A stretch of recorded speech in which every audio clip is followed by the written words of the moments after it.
Final Fantasy XII Zodiac Age. Now, I had a few folks telling me to play this one. They were like, would love to hear your thoughts on 12, and you need to check out 12, it's my favorite.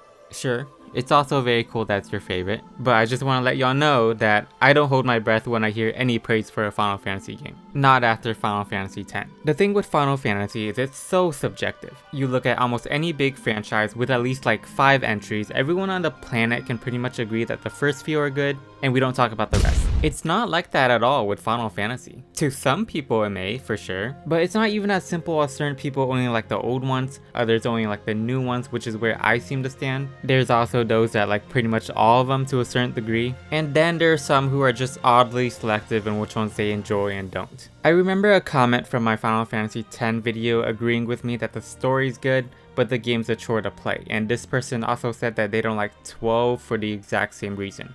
I don't exactly see where that's coming from, but that's okay. There's also a personal friend of mine who likes 15, but he thinks 7 Remake is trash. Like, what? Look, I'm not judging. You guys can like and dislike whatever games you want. I just don't quite see the consistency, so when I hear anything about a Final Fantasy game that I haven't played, whether it's positive or negative, I'm like, okay. So my thoughts on it could range from it being an absolute piece of garbage to one of the best games I've ever played. So let's see where 12 lies on that spectrum.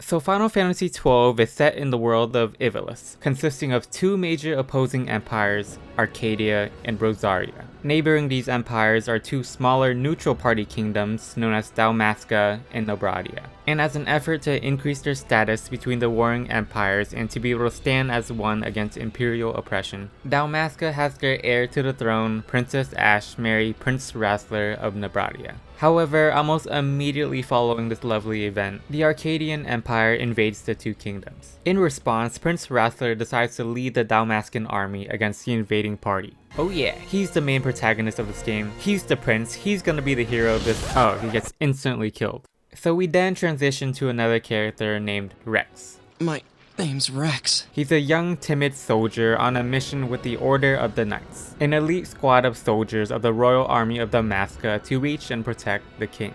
Rex is actually the character we'll be following. This is going to be his story of growing into a fierce, confident... Oh fuck, I can't believe you've done this. Okay, so the main character is narrowed down to Princess Ashe. There was such an emphasis on her wedding with the prince at the very beginning. What was the point if neither are... Fast forward 2 years later, we finally meet the character whose perspective the game's story is truly told from, and his name is Vaughn. He's an orphan street urchin and Rex's younger brother living in the capital city of Dalmasca, Remastered. As the kingdom was left without a ruler with the king and his daughter and heir to the throne, Princess Ashe, dead, it became governed and occupied by the Arcadian Empire. It's an oppressed city, Imperials are everywhere walking the streets. Imperials above us! Thanks. They're even in weapon shops making sure there's no overpowered bazookas to retaliate against the Empire, and one day Vaughn decides to infiltrate the residence of the Arcadian consul in the city's royal palace to steal some treasure as an act to take back Dalmasca's riches that he deems to be stolen by the Empire. And what was supposed to be a simple heist grows complicated as he slowly gets acquainted with the rest of the main cast through this event, and it becomes a much larger quest to take back and save the occupied kingdom from an imminent war.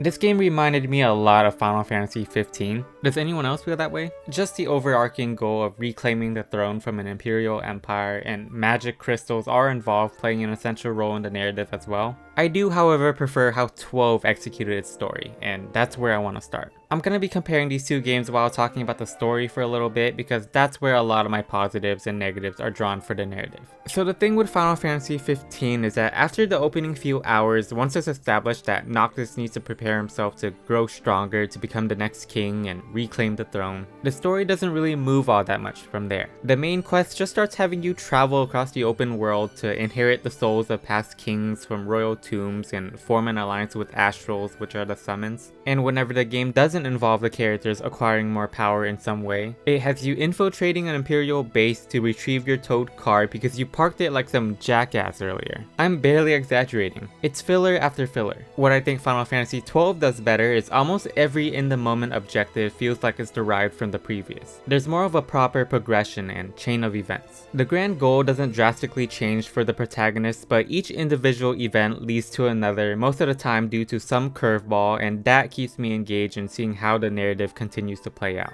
And whenever the story momentarily shifts away from its main focus, it gives the audience a deeper look at the world and some of the characters. Final Fantasy 15, just keep collecting power-ups. If not, go through an entire dungeon to acquire a rock to fix up a boat so you can continue collecting power-ups. At least the 4 boys that make up the main cast in 15 are able to convey an authentic and beautiful brotherly bond that carried the entire game for me. Each one of them is lovable and an essential piece to the cast. The characters in Final Fantasy 12, although I think they make up a solid cast as well, the characterization is noticeably unbalanced. What I mean by that is certain characters are written to be a driving force of the story, while others don't contribute all that much to the narrative. I am particularly talking about Vaughn and Penelo, his childhood friend. Now, I wouldn't necessarily say that Vaughn and Penelo are bad characters or unnecessary even. They do kickstart this adventure and are given a fulfilling ending, but it felt like the game didn't really know what to do with them in between. There are several points in the middle of the story where they could have just been written out and it wouldn't have disrupted anything, especially with Penelo. As a result, the cast just came across disjointed and lacked chemistry. You would never really see like this particular character talk to this character one-on-one, so I never really got the sense that they all bonded as a band of allies throughout the journey. The game does establish a couple compelling dynamics between certain characters from both the protagonist and antagonist, but even so, it doesn't adequately explore them. For instance, one thing about Vaughn is that his dream is to become a sky pirate. A pirate that travels by airship, which further explains why he was stealing treasure at the beginning of the game. And another character within the main cast, Balthier, happens to be a sky pirate. So the two of them eventually form a mentor-apprentice relationship, which I found to be very touching because, you know, Vaughn's an orphan. He even lost his older brother, and now he has someone who kinda comes across as arrogant and self-centered to actually take him under their wing. However, this relationship is so subtle, I'd imagine it wouldn't resonate with every player. This goes for a lot of other relationships between other characters. The game doesn't spell everything out for audiences, but honestly, if you're able to catch and appreciate the interesting dynamics that are present, you'll find this a very exceptional cast. I know I've been sounding mostly negative, but I actually did overall enjoy following these characters and the arcs they go through. The story was able to elicit a good amount of emotion out of me, and I couldn't be more satisfied with where everybody ended up by the end. The problem for me isn't what specifically presented. I just wish certain character relationships were explored more so that they would have a stronger presence in the narrative and reach the potential that they have.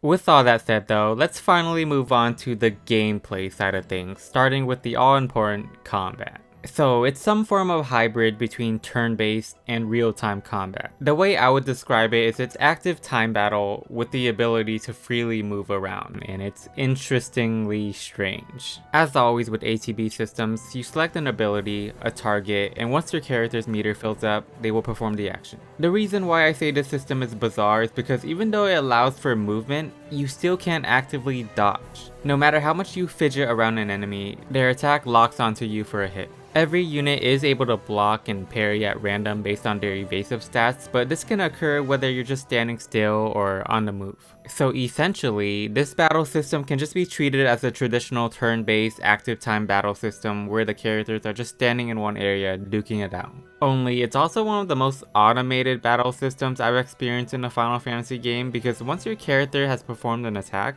their ATB meter will automatically refill for another strike. Which means you don't really need to do anything with the controller until the battle's finished. Now of course this is only considering standard fights against standard enemies. You are gonna face monsters that will shake things up by fleeing to heal or buff themselves up, which is where movement really comes into play to chase them down. Unless you can perform range attacks. Hasta la vista, baby. I also found positioning to be important at times. Sometimes when necessary, I would place myself a little further away from the fight so enemies would focus more on my other party members, giving me more breathing room. A party can have up to 3 characters, and although you can only input commands for the party leader, you can program how everyone in the party behaves. This game has something called the Gambit system, where you can create a list of specific commands for each character and they will prioritize and carry out the first one on that list that has an actionable condition. For example, let's say the first Gambit I have for Balthier is to heal anyone in the party whenever their health drops below 50%. And the following Gambit is attack the nearest enemy. Small list to keep it simple. Now whenever I engage enemies with a fresh and healed up party, the AI will evaluate that list, and because everyone's health is full, Balthier will hold off on healing anybody. Going down the list, attack the nearest enemy. That can be executed, but as soon as someone's health drops below 50%, Balthier will immediately stop being on the offensive to heal the character in need. Doesn't matter if he was busy with an enemy or just about to kill one, because healing is prioritized over anything else. It gets a lot more complex than this. A character can have 10 gamut slots if you like. You can basically direct your characters to do everything, which further reinforces how automated this battle system is, but there's an appeal to that. You guys know Clash of Clans, that mobile game where you build your own fortress and how well it defends itself against another player's attack depends on how competently you built it. It's kinda like that here. You configure your party's behaviors and watch how well the battles play out for you. Of course, you're often going to be tweaking your setup to adapt to different type of enemies, and boss battles will definitely force you to be more active with the controller to where it feels like you're actually in the fight, playing the game. That's when it becomes really fun. I enjoyed this game's combat. It's quite unique, but it can certainly become tedious as well, due to the automation. The game does acknowledge this though by offering a 2x/4x speed mode, which I greatly appreciated. I'm fast as fuck, boy. Still fast as fuck, boy. Come get some.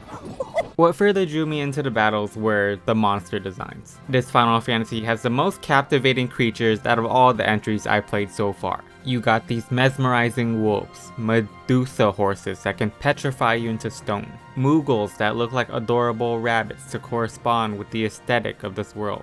You got goddamn dinosaurs. My name's Rex. It's even cooler that these are creatures you just encounter as you run around the overworld, which is quite beautiful itself, meaning that there are also no random encounters. Unless it's a boss battle or a fight tied to the story, whatever enemies you fight is for the most part in your hands. Whenever I was running low on health or simply grew tired of fighting, I would just start running past enemies. I personally don't like it in the earlier games when I'm just trying to reach the objective or explore or figure out where to go and the game just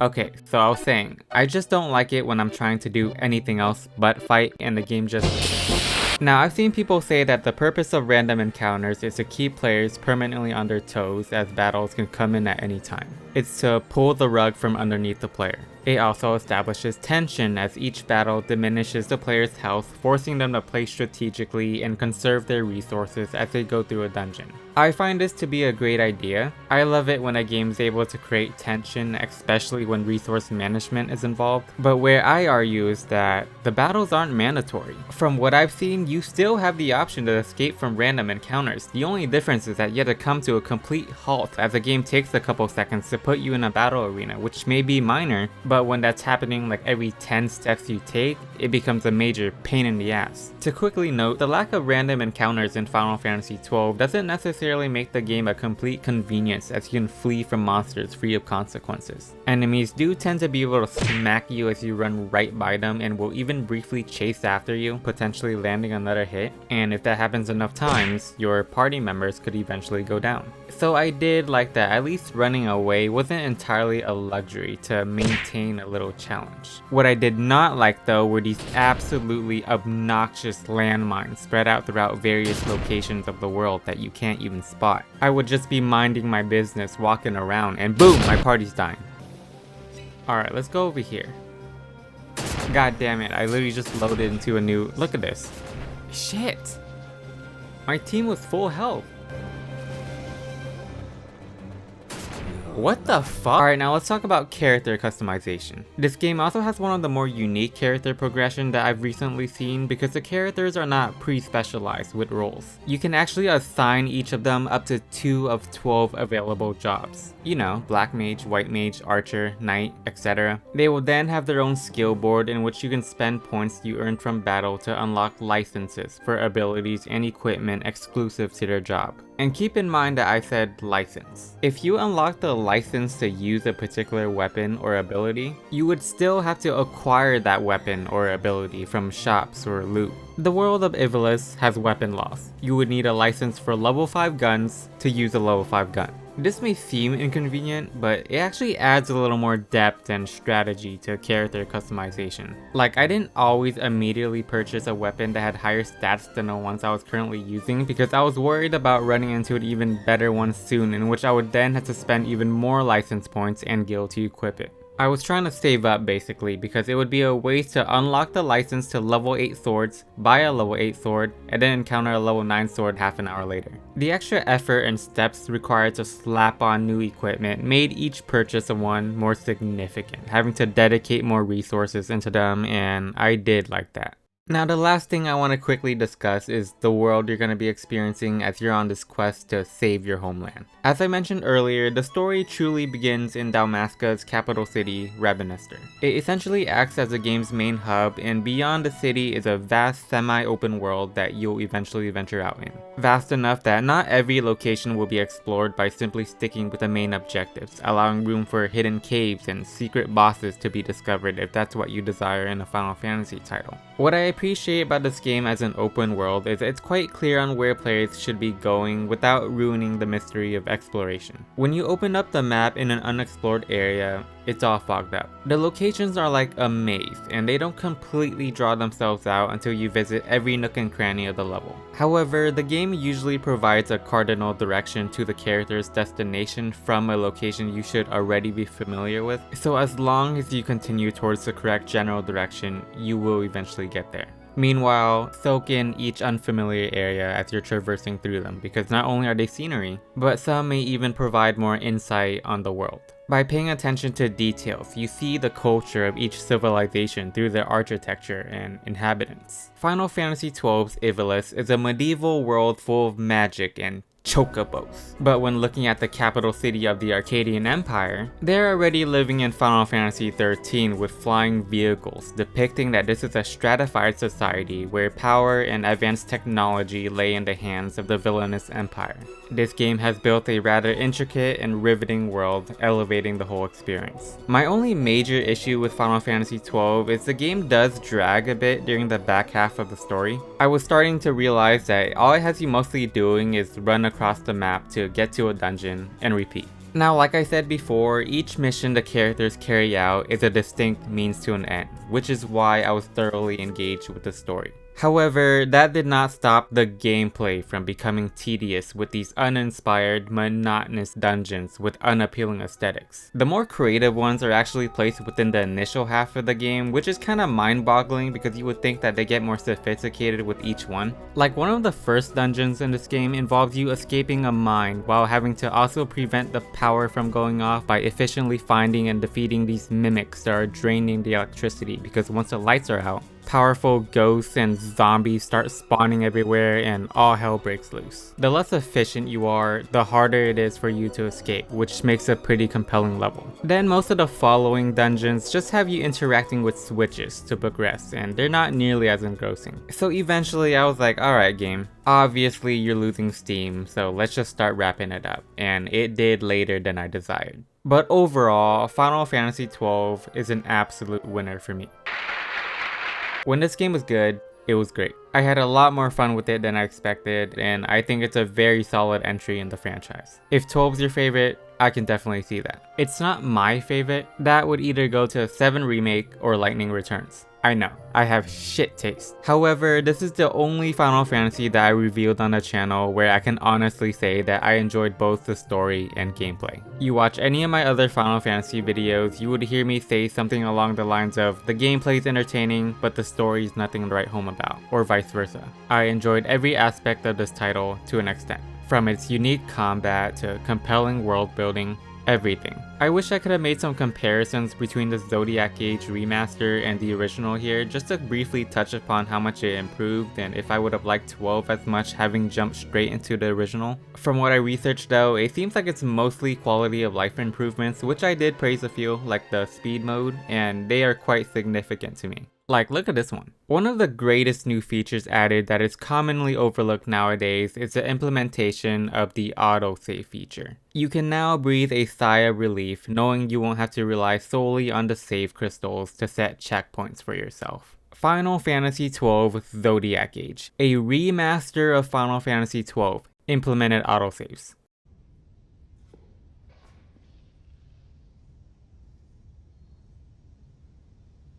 Wow.